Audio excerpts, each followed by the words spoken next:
Hello. Hi, everyone. Welcome. Thank you for joining us. I'll just confirm with my colleagues that you can see my screen up and running.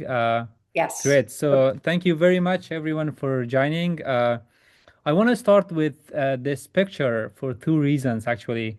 One, because this is the community and the group that you will join, and these are our most recent or kind of the good bulk of our completers of the SEED and FDCE program, which today we are here for the informational webinar for the Yale Clean and Equitable Energy Development Certificate Program, or shortly as SEED. The second reason is because this is a fantastic time for us here at Yale School of the Environment and Yale School of Management.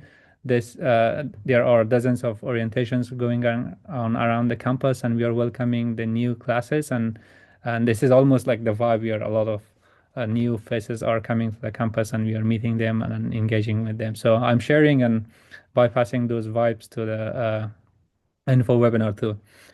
So back to the business, we have a wonderful hour planned for you with our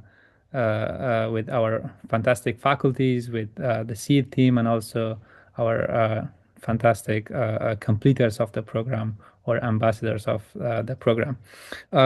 For quick run of show, let me go to the next slide.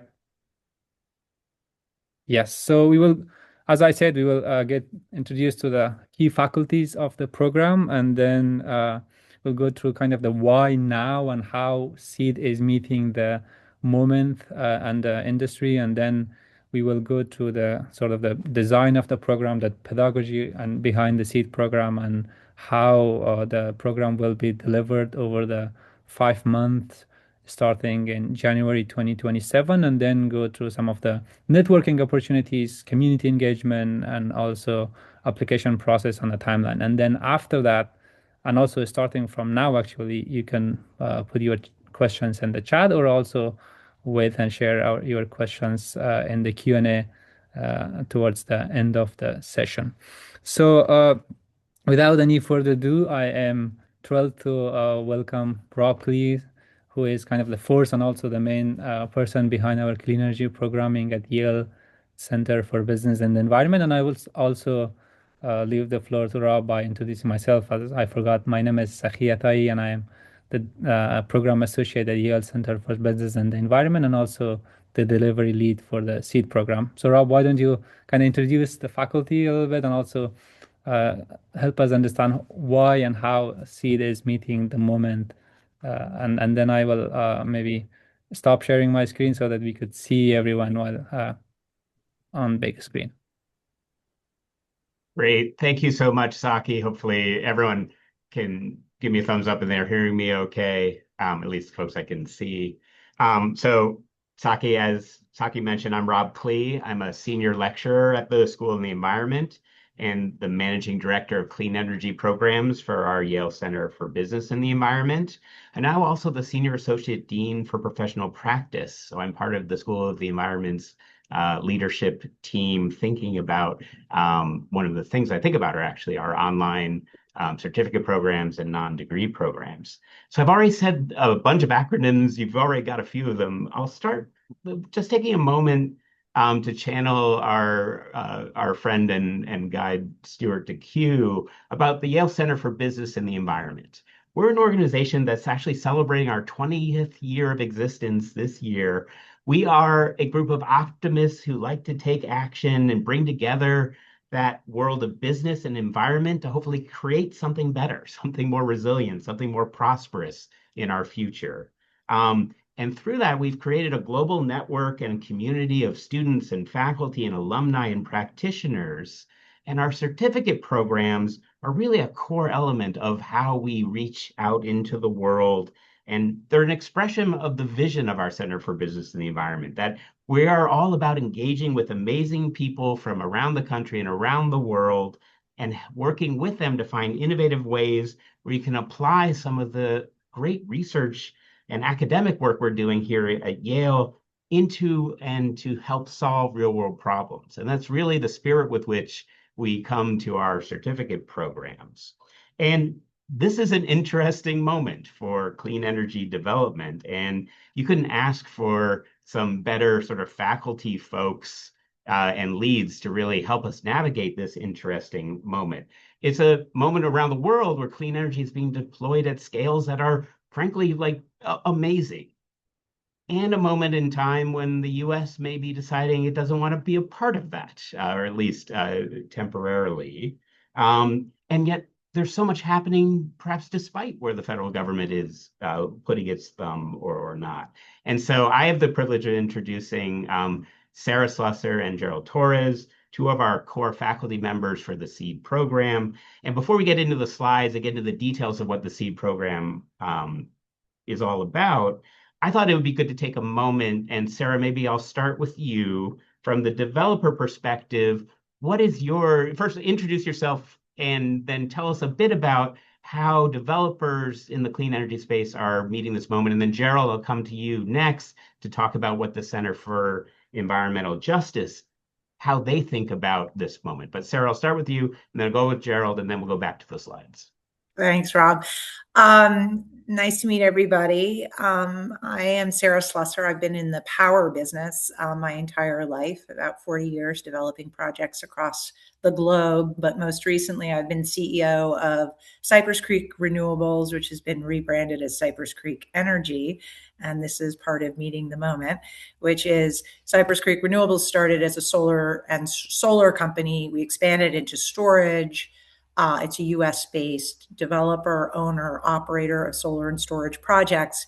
And then with this incredible new demand for power, Cypress has decided that there is room and as a transition fuel to develop and meet some of this new demand with gas. And so Cypress is looking at projects and that include gas.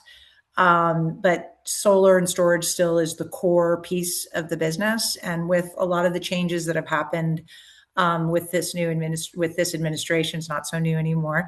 The developers have, basically had to pivot slightly, but not entirely. Solar and storage still is the fastest new generation that can come online to meet the demand. And despite the setback that was sort of brought about by the OBBB legislation, there was a ramping down as opposed to like a complete cutoff. So activity is still very strong in the development of solar and storage projects across the US. Yeah. And so you've already gotten a flavor of this interesting moment from Sarah and various pivots and changes. But Gerald, I want to bring you into the conversation and talk about the Center for Environmental Justice. Well, introduce yourself and the center and its role in centering equitable energy development, energy justice, thinking about just transitions in this moment where in the US there are pivots, but around the world, energy access is still a core challenge and a core opportunity for clean energy to be that first energy source. Thank you, Rob.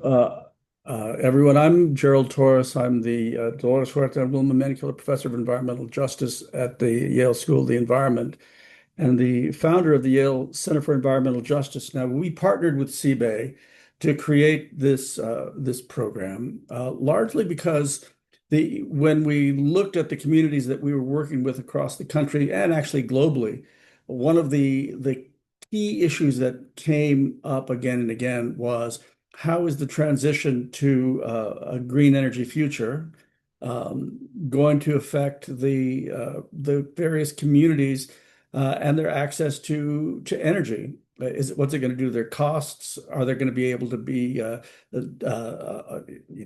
virtual power plants constructed in their communities? How are they going to capture some of the increased value that these developments produce? And so all of the issues that animate the idea of equity and justice in environmental justice come to rest in very important and central ways in energy development. And so we created the program for clean and equitable energy development, recognizing that those two parts, uh, the clean and equitable, fit together. And they have to fit together if, in fact, it's going to be a durable future that we're producing. So in many ways, as Sarah said, we're responsive to both the market and non-market impacts on development, but we keep our eye on the ball. And our eye on the ball means that we focus on the elements that pertain directly to clean and equitable energy development. And that's what we're going to be focused on.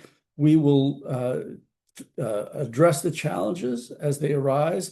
And the cohorts that have gone through this program already have more than vindicated my faith in the interest and the energy that is going to accomplish those two goals. So I'll leave it there and turn it back to you, Rob. Thank you, Gerald. And you've already sort of previewed one of the highlights of this session is that we get to actually hear from some of those recent graduates of our cohorts and the work that they've done and how this program has sort of influenced the things that they're doing. But hopefully to all our folks who are on today, you're getting a taste of, and Saki, you can bring on the slides and I can go into the program more specifically.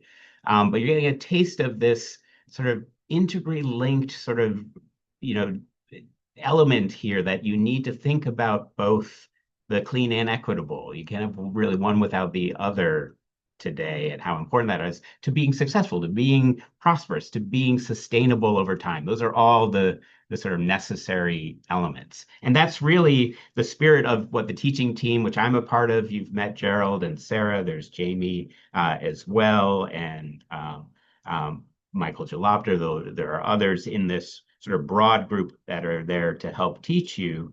And my goal for the next few minutes is to share that our learning approach is really about giving you a combination of both theory and practice, and doing it in a format that you can quickly absorb and then hopefully apply to the everyday work that you're already doing. And for me, that's what really excites me and makes me super, thrilled and amazes me about our CBAE Clean Energy online programs. And that is this ability to engage with all of you around the world who are passionate about clean energy and equity, who want to learn from us and each other, and then want to apply what they're doing directly to the work where they are and wherever they are.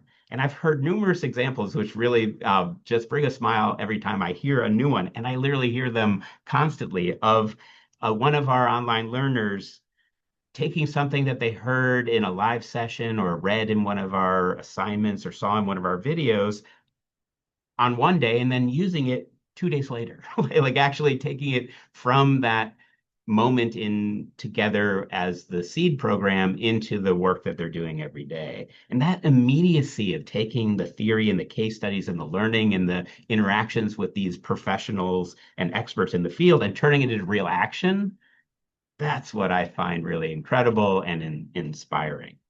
So next slide, Saki, if you don't mind. So we are 100% online, but as this open house is one example, you'll have great opportunities to engage with those experts in the field and learn from amazing folks who are in the business of equitable clean energy development, people who are currently riding that roller coaster in the US, folks who are doing things around the world as well. And the course starts actually, I think even before this slide, it starts first by introducing you to the world of online learning, which for some folks is a new world. And we have some best practices that we've learned over the years doing this on how to be a really engaged and impactful online learner. Then we have 3 weeks of a foundation set of courses. So we're all speaking the same general language of the energy world and the world of environmental and climate justice, and a little bit about the world of project finance as well. So again, getting a common vocabulary across our learning community. Then we give you a week break and then get you geared up for that 5-week intensive course on energy justice, where you're going to be exploring concepts and how to navigate challenges and look at the wider world of energy justice globally. And you get really amazing exposure through our lead faculty and their guest speakers who give that up to the moment real-time sort of information. So you get foundational information as you're doing your videos and assignments and readings, but those live sessions give you the up-to-date what's happening. And Gerald has a slide coming in a minute that he can speak more to that and some of his favorite sort of moments in the energy justice course. And the similar structures in our clean energy development course, that next 8 weeks, it's been expanded to 8 weeks to include a group project and a showcase. And again, you're having weekly videos and readings that are complementing the live sessions as you're on a journey really from the beginning to the end of the development process, going through project financing, community engagement, origination and offtake, interconnection, all the steps, all the way through operations and maintenance. And all throughout, you're going to make those connections back through the energy justice course to think critically about all those different steps of development. And Sarah can talk a bit about that as well. So that's the high level overview. Gerald, if you could just give us a minute or two to share some of your reflections on the energy justice course or your favorite moments or the like. And I think, Saki, that's our next slide. Oh, you're muted, I think, Gerald. Sorry. Thank you. I mute myself, and then of course I always fail to unmute myself. One of the key elements when you think about energy justice in the context of environmental justice is not just the equitable part, and that's critical. And we'll come back to that, right? But we also think that if you don't integrate equity in the development of the transition, right, then you risk making it unstable over the long term, right? And so what we want to do is we want to produce stable projects that meet the challenges, both the ones that are right in front of us and the ones that we see emerging. So environmental justice, and I'll only take a minute or two. I apologize for being so brief. What we wanted to look at is first the distributional impact of the way in which energy is developed and distributed, the challenges for consumers, but the challenge for developers. And one of the issues that we wanted to address is how can you create the foundation for development of energy projects to take into account both the issues that affect environmental justice communities, but also build in from the ground up a concern with both energy poverty as it's recognized across communities, but also how you build in renewable and alternative energies. And I know I don't like to use the word alternative energies because they're just other energy sources, how you build into them a way for the people who are going to be served by these projects to actually be not just consumers, but in some really important way, stakeholders in it. And by converting the communities to stakeholders in the sense of seeing their future as tied to the development of energy projects, I think you build in both stability, integrity, and equity. And that's what we aim to see for these programs and for the projects. And I'll just leave it there, Rob.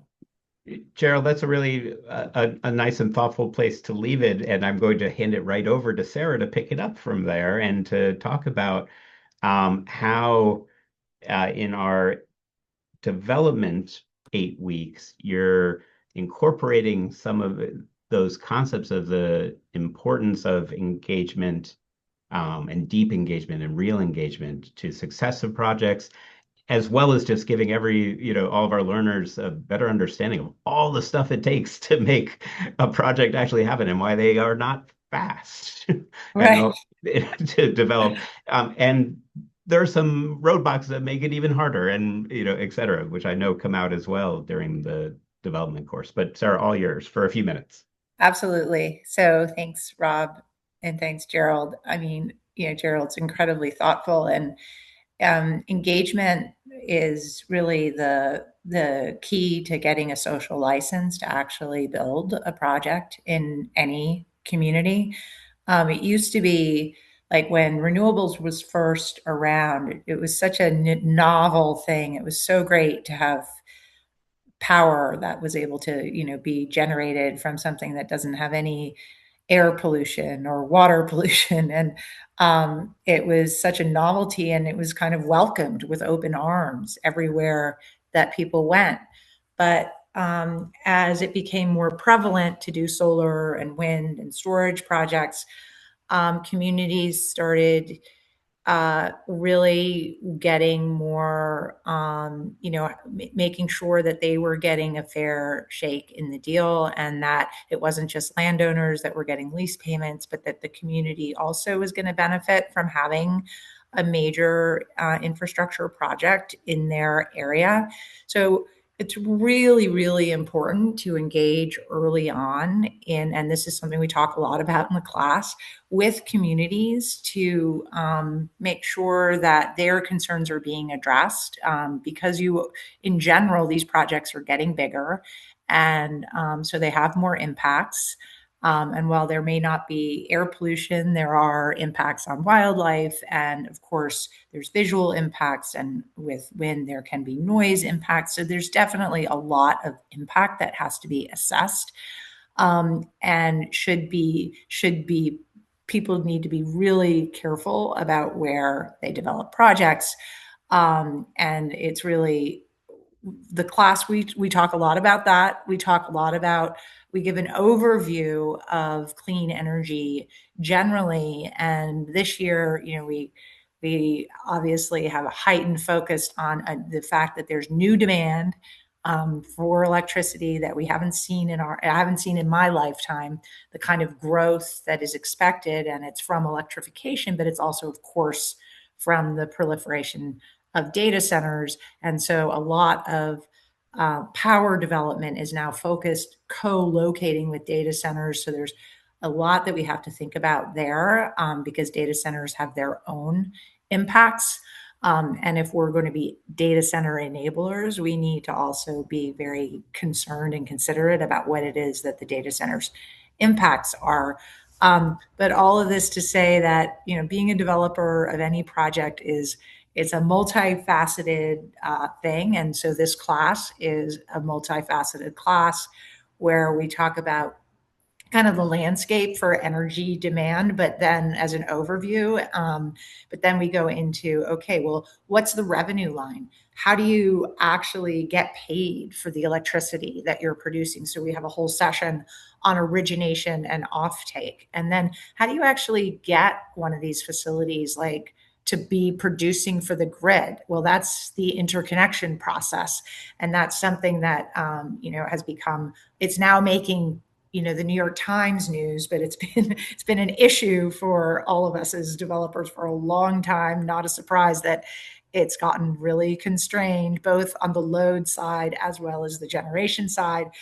We do a whole session on siting and community engagement, because as I said up front, and as Gerald has emphasized, community engagement is really key to having any successful project, because you're going to be developing a project. You're not just there to develop it and leave. You're developing it, and you're going to be there for 40 years, 50 years, long-term major capital investments. So project finance is a key element of this. And clean energy project finance is its own subset of project finance, because the way the US government has decided to subsidize clean energy is through a tax credit, which most developers can't take advantage of themselves. So there's something called tax equity that's been in this business for a long time. So financing using that plus construction debt is a whole art in and of itself. And then I'm sure everybody's been reading all the paper with the tariffs and the supply chain and how 90% of solar panels are made in China and even more of batteries are made in China. And so supply chain and managing the supply chain, really important component of developing any clean energy project. And then once you're in the field, the construction, the O&M, like how do you contract with EPC providers? And our class is once a week for an hour. And the way we've designed it is really by inviting leading experts, leading people in the industry to come and speak to the class, and just not in a lecture format, more in kind of a Q&A between me and Jamie Carlson, who's an executive at SoftBank Energy. And we have a lot of we know a lot of people in the sector, so we pull people in from manufacturing companies, from the American Clean Power Association, to talk to us about tariffs and how that works and what the impact is.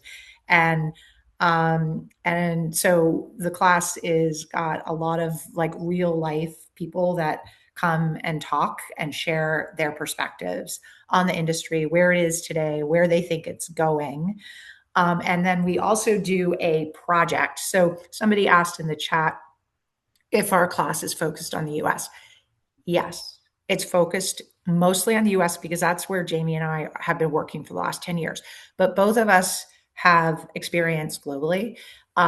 And so we do have the capability to actually bring in some experts at times from the other countries. And we did bring somebody in this year who actually does community engagement in Africa. So that was really interesting for the class. That was, a high participation class. And then the project that we do, you can choose as a student in the class, you can choose to do a project anywhere in the globe, and you can choose any technology that you want to. And so we do tend to have probably like 30 or 40% of the projects were overseas, I would say. So that's the class in a nutshell. Thanks, everyone. Sarah, that is a great nutshell. And a couple of things. Yes, this will be lots of things ripped from the headlines, which the headlines are now focused on this area a lot more than they have been. I might steal that line, the data center enabler sort of. There's probably a good essay to be written on the enablers of data centers, and wanting to think about that critically as well. And Sarah, you've sort of highlighted all of the things that go into the development process, and I'm glad you ended on the showcase and the project sort of as, so again, where our learners can dive deeper into the things that they're most interested and passionate about. But I'll hand it over to Saki to introduce some voices who are our recent cohort members who can share their personal experience, who have had we love them, and I think they've had a really positive experience. So Saki, over to you, and I will let you take it away. Thank you, Rob, Sarah, and also Gerald. Yeah, so as Rob said, kind of following that conversation of the final project and the core courses, I'm thrilled, and we are thrilled to have two of our fantastic participants for the most recent CEED cohort or 2026 year, Jenna and Kelly. And I just want to very quickly invite them to introduce themselves first, and also share their experiences, the things that they learned, and also how they have been able to implement their learnings in their professional work. And without any further ado, Jenna, maybe you can start first and introduce yourself and tell us about your experiences with the CEED program. Hi, everyone. So good afternoon. My name is Jenna Campbell, and I work at the New York Power Authority. That's why the background is the map of New York. But as you can see here, my role sounds like a weird role that would want to take this course. So, because I manage the fuel supply and operations for our NYPA fossil unit. So my team is in charge of bidding all of our assets into the NYSO and overall, and then I manage all the fuel traders and buyers that make sure that we have enough fuel to run. So I mean, my original reason for joining CEED was job security. I'm not gonna lie. It's not a secret that New York is looking to phase out fossil fuels, and I manage the fossil fuel unit. So where does that leave me? So I was looking for a course that would expand my strategic thinking and also help me understand how the skills I've built managing NYPA's fossil fuel operations could help support the transition to cleaner energy. I even had one of my traders join in the cohort, so there was two of us from NYPA in this year.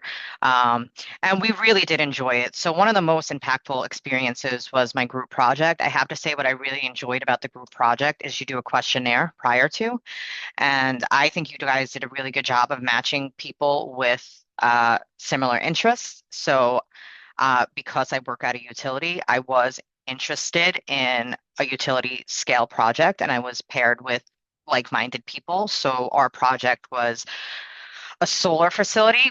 We focused on California, which I was okay with because I wanted to learn about another state, but it did help me understand the entire process of the queue for interconnection, regulatory permitting. It really put things into perspective for me. And in my role now, we are looking to add to our portfolio nuclear and solar assets. So it gives me an understanding of the timeline of these things. Like, people think these are going to come next year. Now I have a more fundamental understanding of all the things that, all the hiccups that could happen, and, a more realistic timeline of how long this would be.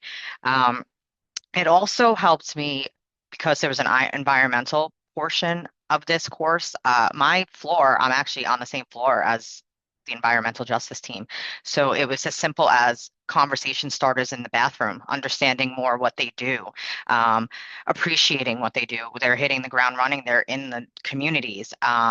Me being able to give them information that I think will be helpful and vice versa. So it just helped collaborate because our team is pretty siloed from the rest of agency a lot because we're just behind closed doors, we're doing trading. There's a lot of like we're in a locked room, so it was good to be able to talk to these other people at NYPA to really see what they did, and it really helped me in a regulatory case, which I was a contributor.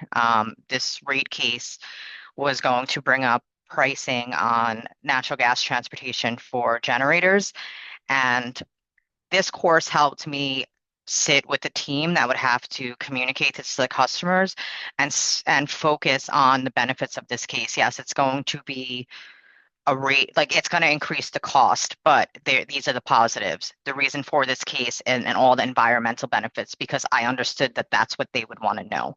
So I feel like this course gave me the confidence and the skills to be able to translate that to how an audience would need to receive it. Um, and lastly, I think the most practical thing, which Sarah just mentioned, was almost every class we had, all the articles we read on energy projects, the most successful ones were always the ones that engaged people from the beginning. And that is something I implemented not in necessarily a energy projects, but for right now, for example, we are implementing a new trade risk system. So I've included my team in all the conversations because they're the traders that are entering the trade. So I wanted them in the working groups in the beginning, in the RFP process, everything, because the longer you wait, the harder it is to make a change. So you want to engage them early on. And, I think we've all been in this position at work where you're not engaged on something until something goes wrong. And at that point, you're frustrated because you're like, now I have to put out someone else's fire and I don't even know how it got to there. So on this huge project, I found that it's been very helpful. My traders, one, feel valued. They feel their opinion is being valued. And now when we do roll out the program, they had their input. So when things go wrong, they can also backtrack, and they could see why. We were able to actually troubleshoot a lot of it already. I mean, with a new system, we were aware there's going to be issues, but that was always in my head, listening to Sarah and all the all the different lecturers, really driving home that fact that the earlier on you engage people, the more not only are you, making them feel valued, but it's really intentional. It's more you can do about it at that point. So you don't need to be working on a huge utility scale project to be able to implement that. You can implement that as on little things. Like I'm thinking about changing like making a little change at work and bringing, a working group to the table right at that point. So I really thank you guys for that. And I mean, lastly, I think the flexibility of this course for people that are working full time was definitely helpful. You guys were, you laid out the course very well for us, so we knew what was expected of us. You guys were always there when we, if I emailed or, I had any problem troubleshooting, I got responses very quickly, and that was very helpful. And, again, I recommend it internally to NYPA a lot. And I'm also seeing a big improvement on my trader that took the course. It was a big professional development improvement for him, and he agrees as well. So I think it's good for all levels as well. It's not just for management. You don't even have to be working in the sector. And lastly, I made a lot of connections. I've had people in the course that have already asked me to speak at their team's lunch and learns. We're scheduling people to talk at ours. So I mean, that alone has been great. Fantastic. Thank you very much, Jenna. And it's really, really great to hear all the learnings that has been translated into your work and helping you kind of drive the work. And then also for one, we got two testimonials here, and then I'm glad that your team member also really, really used the program. Kelly, do you want to kind of introduce yourself first and share about your experiences and any parts of the program that was a highlight for you? Yeah, thank you, Saki. So my name is Kelly Jones, and I come from quite a different background than Jenna does. So I'll advocate for the people who maybe are looking to join the program but don't have much experience in the climate or energy environmental industry, but really just have a passion to learn, and that's where I was coming from. So before this program, I worked in the aerospace supply chain industry through various programs. I bounced around quite a lot in my 5 years after university. Through Raytheon, Boeing, and Safran, and I graduated with a Bachelor's of Science in Management and Engineering for Manufacturing from UConn. And throughout my career, I always was trying to find ways to incorporate climate change initiatives into my work as best I could, but really wanted to expand on my learning, which is how I came across the CEED program, hopefully just like yourselves. And this course did offer me a lot more than I ever could have asked for.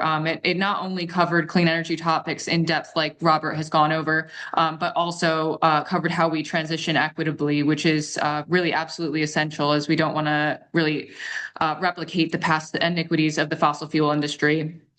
So throughout the program, I had the opportunity to hear from industry and academic professionals such as Gerald and Sarah, as well as a plethora of others who really transformed the way I view the energy transition and how it needs to occur, and many of whom have become incredible connections during and beyond the program. As Jenna mentioned, the final project was really incredible, and she touched on how Saki and the team had put together a questionnaire before, and I think they did a really good job of putting us together with, like Jenna said, like-minded individuals. I had an incredible experience working with my team, actually on a renewable energy proposal facility in Ball Island, which is really close to New Haven, Connecticut, and that's where I'm from. And so it was quite close to home. But I will also say, to one of the questions in the chat earlier, I live in the UK now, and have been for the past 3 years. So although I am from America, and it definitely was very good that I had that knowledge, and I believe I will move back eventually to the U.S. It was still applicable, I would say, to other places. As Sarah, I think, mentioned, there are a lot of people who did projects that were abroad. Their final projects, touching on. I think there was one in Africa. I think one in Australia. You can do it globally. So it's definitely, my environmental justice paper was on a community in Brazil. So you can really choose. You can have the opportunity to apply what you learn based on what's happening in the U.S. to other countries as well. I think it's really important to keep that in mind, and it's definitely transformative for me living in the UK as well. So to that point, the level of support I received from such experienced individuals in the CEED program was far greater than I could have ever expected. So I'm now looking forward to starting my Master's of Philosophy in the Advanced Materials for the Energy Transition program at the University of Cambridge, to continue my education on clean energy materials, with a particular focus on equitable end-of-life management for photovoltaics, which is actually a topic I discovered through this course, which I found I was super passionate about. So thank you to Saki and everyone else, and a shout out to Gerald, because both Saki and Gerald were really pivotal in helping me get to this point. So thank you very much. Thank you very much, Kelly, and yeah, really appreciate and the things that uh, you said, the experiences, the moments, really nice to hear, and then some of them for the first time. So appreciate that. I will go to the next slide, and then I think we will have our ambassadors also. They will share their contact in the chat. If you have any follow-up question, you could also reach out to them. Let me go to the next slide, and this is kind of a quick run through of the kind of how we deliver the program, and if I'm sure you remember that Rob kind of went through the sequence of the courses and the earlier in the session. So I will just quickly go through that and kind of redo it. That we will start with a asynchronous course on how to kind of get used to learning online, the best practices, the tools, and the things that will be critical in having a good online learning experience. And then we will have a week long kind of life orientation, 2 to 3 sessions, one definitely starting on the beginning of the week, one on the middle, and then and the end of the week, all at 12 p.m. noon EST time for an hour, and we will kind of go through the more in detailed onboarding of the program, where you will find information about how to access the course, how to reach out to the team and to the faculty, and get to know the course in much more detail. And then, as Rob said, we will go to 4 weeks in total of foundational courses, which I need not to say more. And then also the energy justice and development course, which we were already introduced to. I also want to kind of, I think this is also one of the questions about the kind of the load of the program. And as you can see that on average, based on the data that we have from the previous participants, 4 to 6 hours is kind of the average amount of time that you will need in a week to cover the course expectations. And overall, as you can see in the slide, we have an hour of a weekly live session on Thursdays, again noon EST time, and then almost around an hour of pre-recorded lectures that are available on our learning platform Canvas, and then up to 3 hours of readings, case studies, and homeworks that are accompanied with our pre-recorded lectures. Again, if you have any questions about the design and delivery of the program, feel free to put it in the chat, or also we can talk about it in the Q&A section.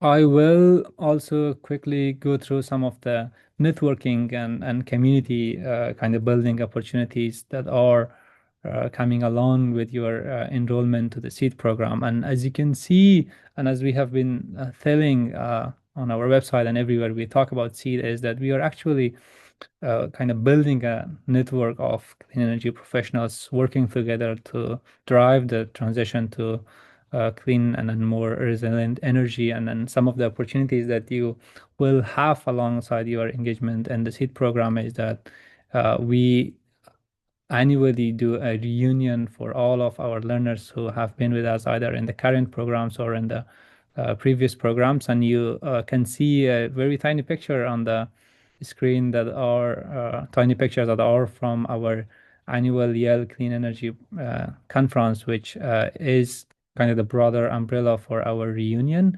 And I also want to remind everyone that the picture we had on the screen in the beginning of the session is also one of the reunions that we had. There's also an opportunity for all the CEED participants to attend the Yale Environmental Joy Congress or Conference that is led by Yale Center for Environmental Justice, and you can see the information there. And then once you're in the program, we will definitely share more information for that too. Another fantastic resource that you will have with your enrollment with CEED is that our private kind of clean energy collaborative for the private social networking for Yale Clean Energy Network, that is kind of an opportunity for everyone to access everyone's uh, attendance, and then also access job opportunities, insights, and resources that we share with each other as part of the network. And then finally, and this might be not even be the last benefit that will come with CEED's enrollment, is that everyone will receive a year-long free subscription to Heatmap News, which is a fantastic partner to our work at CBE and also at Yale. And I'm sure many of you are aware of Heatmap's work, but Heatmap is a leading digital outlet for climate and especially clean energy, as you can see some of their articles in this slide. Again, if you have any questions about any of these opportunities, feel free to put them in the chat or in the Q&A section. We'll cover them. And then, yeah, I will now pass the floor to Coral, director of our online programs at CBE. Maybe Coral, you can introduce yourself a little bit, and then also tell us about the timeline of the program, the application process, and the discount applications that is available for applicants. Hey, thank you so much, Saki. And I wanted to make sure everybody saw that in the chat, I've shared Jenna and Kelly's contact information in case you want to connect with them on LinkedIn or via email. And my name is Coral Balecki. I'm the online programs director at CEED. So I helped build both of our online programs in clean energy, the Financing and Deploying Clean Energy Certificate Program, and this Clean and Equitable Energy Development Certificate. And I'm happy to answer any questions that you have about the program. I'm the one that's been typing some responses in the Q&A today. And I also want to make sure that you have the contact for Saki as well as Catherine. Catherine hasn't introduced herself yet, but she's on the line as well. Hi, Catherine. Why don't you wave to the... Catherine is our administrator. So if you have questions about the application process, deadlines, that sort of thing, you can reach out to cbay.admissions@yale.edu and connect with Catherine on that. Or of course, find our calendars and make appointments to talk with us, with Saki, myself, Catherine, on our website. Another great way to get information about this program is to come to any of our remaining admissions events. And these, we call them Ask Me Anythings. And as you can see on the slide, we have one on Thursday, September 10th, Wednesday, September 30th, and then Thursday, October 15th. And those are structured a little differently than this info webinar. Those are Zoom meetings. We do not have a sort of script to follow there. These are so that you can turn on your camera, turn on your mic, and just ask questions. There will be someone or more than one person from the CEED team at those meetings, so you can ask your questions about the application process or tuition discounts, things like that there. And you can also speak with some of our other ambassadors like Kelly and others about their experience in the program as well. So it's a bit more intimate, informal conversation there. So please do come to those if you can. And there's a QR code there for you to register for those events, or of course you can go to our website. We have the links there as well. Really want to highlight that we have a priority deadline and a general admissions deadline. The difference is if you would like to be considered for a tuition discount, we really need you to submit your completed application, including a tuition discount essay, by the October 5th deadline.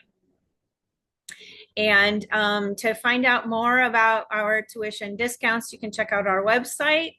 But you know, these are limited. That our program is self-funded and by our tuition revenue, and we try to keep costs down as low as possible. And then just to apply for that tuition discount, you fill out an essay along with the rest of your application. We also offer significant tuition discounts for organizations. Like if you and your colleagues, your coworkers are interested in joining, if there are 4 or more of you, we can work with your employer and provide an employer discount to you all. So that's another option if you can gather up interest among your colleagues. And we'd be happy to share with you additional material if you'd like to share that with HR and so on. And then our final deadline for admissions is November 9th. So if you're not needing a tuition discount, and you can fill out your application and submit that by November 9th. And then we'll get started with the program in January. January 18th is when we start. And as Saki mentioned, where we open up with a course that really just gets you familiar and warmed up to learning online. It introduces all the tools that we'll be using and just helps get you ready, prepared for the program. And then we finish June 14th. So it's just about a semester-long program. Great. I think that's all for this slide. What do we have next? Q&A. We can probably keep this slide on because of the important dates that it conveys, and then we will open to the Q&A. I'm inviting everyone from the panel to just pick a question if you want to answer it live, and then or write the answers in the chat. Everyone, please put your questions in the chat. This is the best time to ask a question from the CEED faculty about the program, about the admissions, and anything that you have in mind.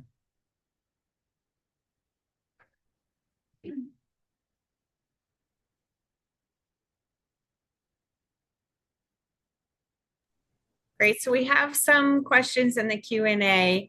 One is how many applicants are needed for that employer discount? That's 4 or more from the same organization or partner organization. We've got another question on average size of the program cohort. So our pilot cohort had about 25 learners enrolled, and our most recent cohort was just under 50.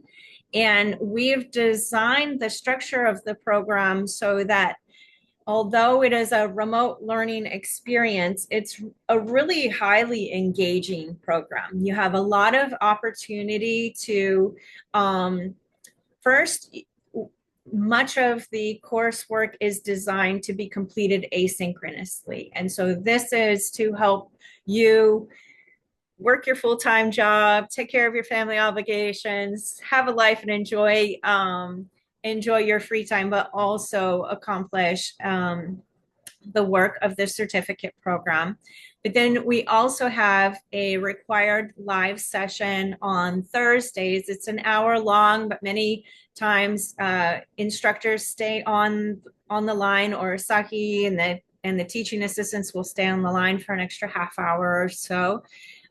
So that's every Thursday. So you have a required session where you're able to engage with the full cohort there, the instructors and our guest speakers.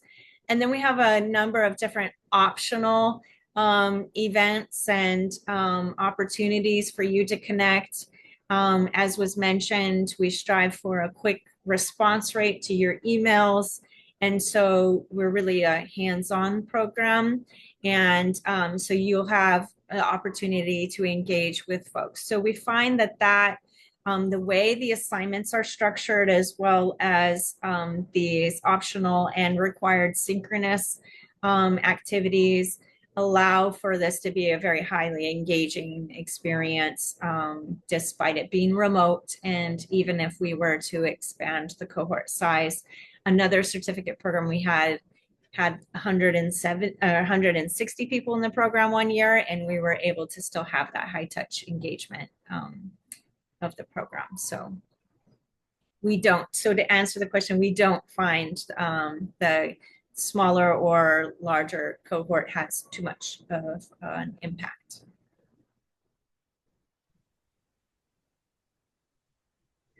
I'll jump in with Remy's question from the Congo, and not with a specific answer, but with a more sort of general answer that this is the type of, the breadth of what we could cover and give you tools and sort of approaches in the clean energy development courses, thinking about off-takers and who is going to, be the purchaser of power at any and all scales. Small scales, or this one is a mega scale. Could be the type of project that you come to with your independent project that you're working on. So I'm not going to answer specifically for this one, but you're asking all the right questions. And this is part of what the CEED course is, to try to provide you the tools, and techniques and the understanding from developers in the business of how they approach big projects, small projects of all sizes. So thank you, Remy. And it's sort of a highlight of, the breadth of possibility of what is in this world of clean energy development includes things all sizes, large and small.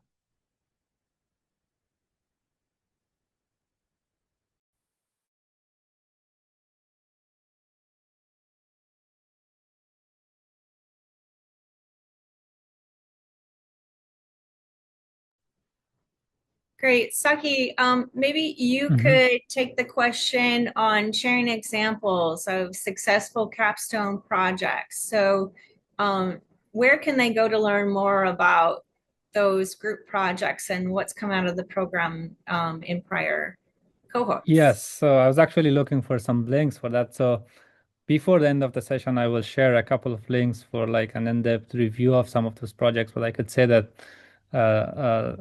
some of the projects that were coming out of the CEED program has been kind of advanced to the implementation phase. So there was one in Hamden, Connecticut. We are one of our very fantastic alumni who was also pictured in the slide, was able to work with some funders and the community and so also in the state to advance your project, which I will share it in a link in the chat. And there's also there comes the idea of Yale Clean Energy Forum, which is a kind of like a resource, which an outlet, a digital resource outlet that we share those projects and their highlights. And then soon we will also share the highlights of the 2026 projects, which you can read in detail on the CBA website. So I'll quickly jump on to share the link while we are answering the next question.